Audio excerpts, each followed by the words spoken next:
चलिए आज की इस गहरी पड़ताल को शुरू करते हैं। हमारे सामने जो स्रोत हैं वे पहली नज़र में बिल्कुल अलग-अलग दुनिया के लगते हैं। एक तरफ है रमेश्वर वर्मा की किताब Lord Hanuman, symbol of power and wisdom, connecting the dots of life, जो हमें हजारों साल पुरानी एक कहानी की गहराई में ले जाती है। और दूसरी तरफ हमारे पास है आज के ज़माने के बिल्कुल नए टूल्स, मतलब पॉडकास्टिंग गाइड, बुक मार्केटिंग की रणनीतियाँ और ये सब की पॉडकास्ट पर एक अच्छा मेहमान कैसे बने। बिल्कुल। और यही इस पड़ताल को दिलचस्प बनाता है ना। हाँ, एक तरफ है कालातीत ज्ञान और दूसरी तरफ है उसे आज की पीढ़ी तक पहुंचाने का एक आधुनिक माध्यम।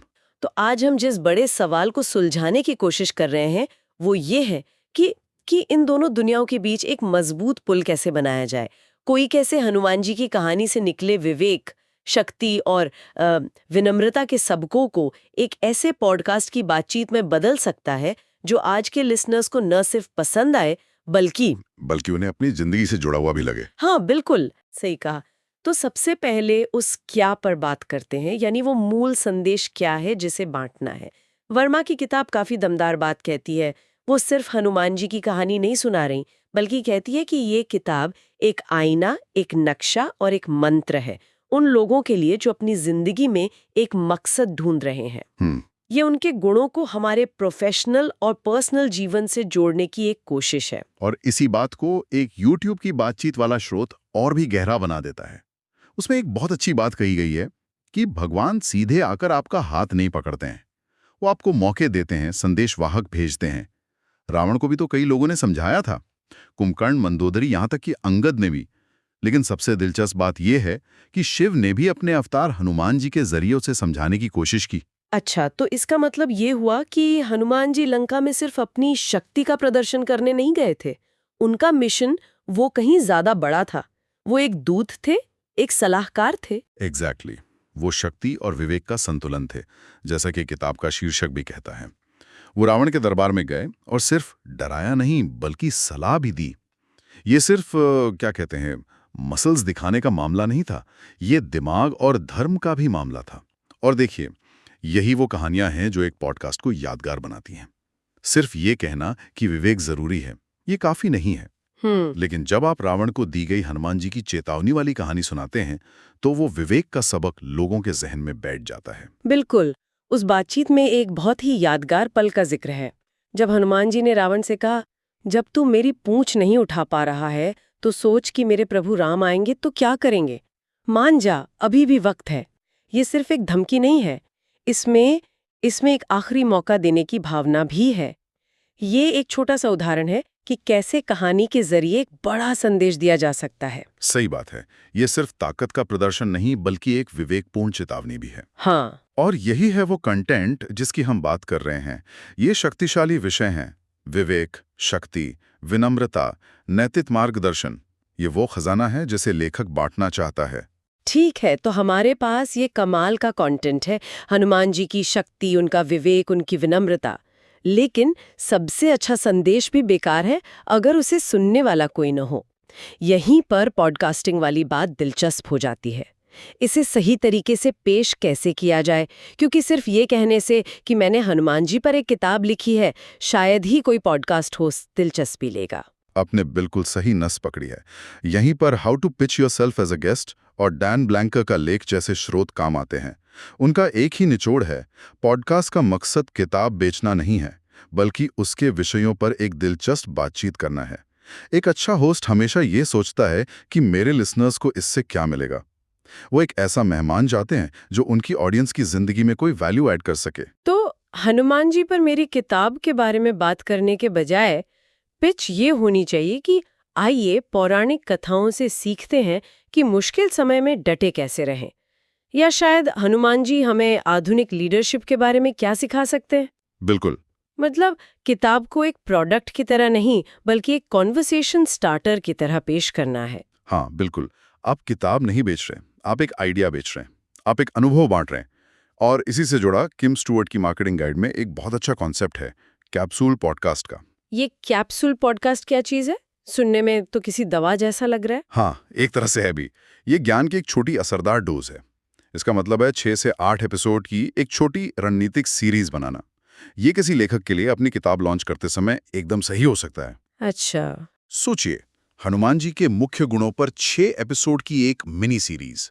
पहला एपिसोड उनकी असीम शक्ति और आत्मनियंत्रण पर, दूसरा उनकी निस्वार्थ भक्ति पर, तीसरा उनकी इमोशनल इंटेलिजेंस पर, जब वो शोक में डूबी सीता जी को दिलासा देते हैं।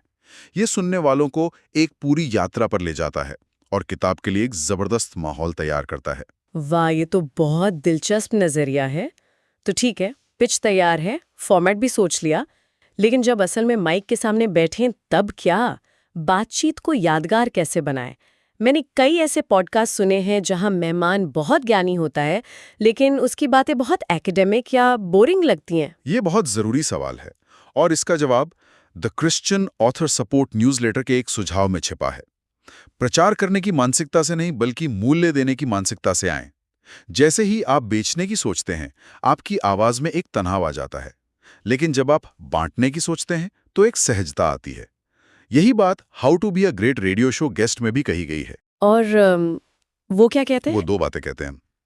पहली, अपनी बात को छोटे छोटे दमदार हिस्सों में कहें, जिन्हें हम साउंड बाइट्स कहते हैं। और दूसरी, और सबसे जरूरी, बेहतरीन कहानियां सुनाएं। सिर्फ ये कहने के बजाय कि हनुमान जी बहुत निष्ठावान थे, वो कहानी सुनाइए जब वे सीता जी से अशोक वाटिका में मिले थे। उस पल की भावना को जीवंत कीजिए। या वो कहानी जब वो संजीवनी बूटी की पहचान न होने पर पूरा का पूरा पहाड़ ही उठा लाए थे। यस। ये उनकी समस्याओं को सुलझाने की जबरदस्त काबिलियत और डेडिकेशन को दिखाता है। कहानियां ही हैं जो हजारों साल पुराने ज्ञान को आज के जीवन से जोड़ती हैं। तो हनुमान जी के जीवन से सबसे शक्तिशाली साउंड बाइट क्या हो सकता है? क्या वो जब तू मेरी पूंछ नहीं उठा पा रहा वाला संवाद है, या कुछ और? वो निश्चित रूप से एक बेहतरीन साउंड बाइट है, क्योंकि उसमें ड्रामा है, एक सबक है। एक और हो सकता है, जब लंका से लौटने पर राम जी उनसे पूछते हैं कि उन्होंने सीता जी को कैसे ढूंढा, और वो कहते हैं, मैंने कुछ नहीं किया, ये सब आपके नाम का प्रताप था। वाह। ये एक पल में उनकी शक्ति और उनकी विनम्रता दोनों को दिखा देता है। ये छोटे यादगार पल होते हैं जो लिसनर्स के साथ रह जाते हैं। सही बात है। और तैयारी के लिए स्रोतों में एक मीडिया वन शीट या प्रेस किट बनाने का भी सुझाव दिया गया है। ये क्या होता है? अच्छा, तो ये मीडिया वन शीट एक तरह से लेखक का प्रोफेशनल बायोडाटा हुआ, जो खास तौर पर इंटरव्यू के लिए बनाया गया हो। इसमें सब कुछ एक जगह पर होता है, लेखक की तस्वीर, किताब की जानकारी और सबसे जरूरी, बातचीत के लिए 4-5 दिलचस्प टॉपिक जो पहले से तैयार हों, ताकि पॉडकास्ट होस्ट को ज्यादा मेहनत न करनी पड़े और उसे तुरंत पता चल जाए कि ये मेहमान उसकी ऑडियंस के लिए कितना फायदेमंद हो सकता है। बिल्कुल, ये एक प्रोफेशनल तरीका है जो दिखाता है कि आप तैयार होकर आए हैं। हनुमान जी की किताब के लिए इस वन शीट पर विषय हो सकते हैं, रामायण से सीखें इमोशनल इंटेलिजेंस, या एक आदर्श टीम प्लेयर कैसे बने, हनुमान जी से सबक, या फिर भक्ति और विनम्रता की शक्ति कैसे आपके करियर को बदल सकती है। ये ऐसे विषय हैं जो किसी भी लीडरशिप या सेल्फ हेल्प पॉडकास्ट के होस्ट को तुरंत आकर्षित करेंगे। मान लीजिए कॉन्वर्सेशन बहुत अच्छी हुई, सब कुछ सही गया, आखिर में लिसनर को क्या करने के लिए कहना है? मेरी किताब अमेज़न पर है, खरीद लो। ये तो थोड़ा पुशी और पुराना तरीका लगता है। ये बहुत बड़ी गलती है जो कई मेहमान करते हैं। स्रोत साफ कहते हैं कि सिर्फ मेरी किताब खरीदें कहना काफी नहीं है। आज का लिसनर बहुत समझदार है, वो एक ट्रांजैक्शन नहीं, एक रिश्ता चाहता है। तो इसका बेहतर तरीका है उन्हें कुछ मुफ्त में ऑफर करना, एक लीड मैग्नेट देना। लीड मैग्नेट मतलब एक ऐसा चुंबक जो लिसनर्स को आपकी तरफ खींचे। हाँ, कुछ वैसा ही। ये वैल्यू का एक छोटा सा टुकड़ा है जो आप उन्हें मुफ्त में देते हैं, ताकि एक विश्वास का रिश्ता कायम हो सके। उदाहरण के लिए, जैसा कि किताब की सामग्री सूची में एक विषय है, हनुमान चालीसा का सरल अर्थ। लेखक इसी पर एक छोटी सुंदर सी पीडीएफ गाइड या एक ई बुक बना सकता है, और पॉडकास्ट के अंत में कह सकता है, अगर आप हनुमान चालीसा के गहरे अर्थ को आसानी से समझना चाहते हैं तो आप मेरी वेबसाइट पर जाकर ये फ्री गाइड डाउनलोड कर सकते हैं। अच्छा, तो इससे जो लोग सच में दिलचस्पी रखते हैं बिल्कुल वो आपकी वेबसाइट पर आएंगे, शायद आपका न्यूज़लेटर सब्सक्राइब करेंगे, सही। और भविष्य में किताब खरीदने की संभावना भी बढ़ जाएगी। ये एक लंबी अवधि का रिश्ता बनाने जैसा है। बिल्कुल, ये एक बार की सेल पर ध्यान देने के बजाय एक समुदाय, एक कम्युनिटी बनाने पर ध्यान देना है। और इस तरह की बातचीत के लिए सही दर्शक, सही कम्युनिटी मिलेगी कहाँ? क्योंकि हर पॉडकास्ट तो इस विषय के लिए सही नहीं होगा। और यहीं पर हमारे स्रोत का खजाना काम आता है। हमारे पास इंडियन माइथोलॉजी पॉडकास्ट्स और स्पिरिचुअल लीडरशिप पॉडकास्ट की जो सूचियां हैं, वे सोने की खान की तरह हैं। लिविंग रामायणा, सेलिब्रेटिंग हिंदुइज्म या स्पिरिचुअल लाइफ एंड लीडरशिप जैसे शो देखिए। ये वो प्लेटफॉर्म है जहां पर पहले से ही ऐसे हजारों लाखों लोग हैं जो इन विषयों में गहरी रुचि रखते हैं। मतलब आपको नए सिरे से किसी को ये समझाने की जरूरत नहीं है कि रामायण क्यों महत्वपूर्ण है। उनकी ऑडियंस पहले से इस बात को मानती है। एग्जैक्टली। आपका लक्ष्य ऐसे मेजबानों को खोजना है जिन्होंने पहले से ही उन श्रोताओं का विश्वास जीत रखा है। जब वो मेजबान आपको अपने शो पर बुलाता है तो वो अपना विश्वास एक तरह से आपको उधार दे रहा होता है। आप एक अजनबी के तौर पर नहीं बल्कि एक भरोसेमंद विशेषज्ञ के तौर पर उस कम्युनिटी में प्रवेश करते हैं। तो जब हम इन सब चीजों को जोड़कर देखते हैं तो एक बहुत ही साफ तस्वीर उभरती है। आपके पास हनुमान जी की कहानी से मिला एक गहरा और कालातीत ज्ञान है और उसे साझा करने के लिए पॉडकास्ट जैसा एक आधुनिक, व्यक्तिगत और भरोसे पर आधारित माध्यम है। सफलता का राज सिर्फ अपनी किताब या अपने प्रोडक्ट पर ध्यान केंद्रित करने में नहीं, बल्कि एक सार्थक बातचीत बनाने और लिसनर की जिंदगी में सचमुच कोई मूल्य जोड़ने में है। आपने बिल्कुल सही सारांश दिया। और इस पर सोचने के लिए एक अंतिम विचार। हमने शुरू में बात की थी कि YouTube वाले स्रोत के अनुसार भगवान सीधे हस्तक्षेप नहीं करते, बल्कि वे इंसानों को विकल्प देते हैं और संदेशवाहक भेजते हैं। हनुमान जी भी तो राम का संदेश लेकर सीता जी के पास गए थे और रावण के लिए चेतावनी का संदेश लेकर।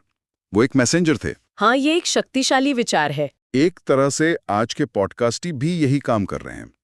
एक अच्छा पॉडकास्ट मेजबान किसी पर कोई किताब नहीं थोपता, बल्कि वे अपने विश्वसनीय समुदाय में एक संदेशवाहक यानी लेखक को लाते हैं, ताकि एक नया दृष्टिकोण, एक नई कहानी पेश की जा सके। वो अपनी ऑडियंस को एक विकल्प देते हैं कि वो इस विचार को सुने और सोचें। तो सोचने वाली बात यह है, अगर हनुमान जी विवेक और धर्म का संदेश लेकर आए एक दूत थे, तो आज का कहानीकार जो इस ज्ञान को आगे बढ़ाना चाहता है, वो कौन सा एक मुख्य संदेश देना चाहता है? और वो कौन सा दर्शक वर्ग है जिसे आज के दौर में उस संदेश की सबसे ज्यादा जरूरत है?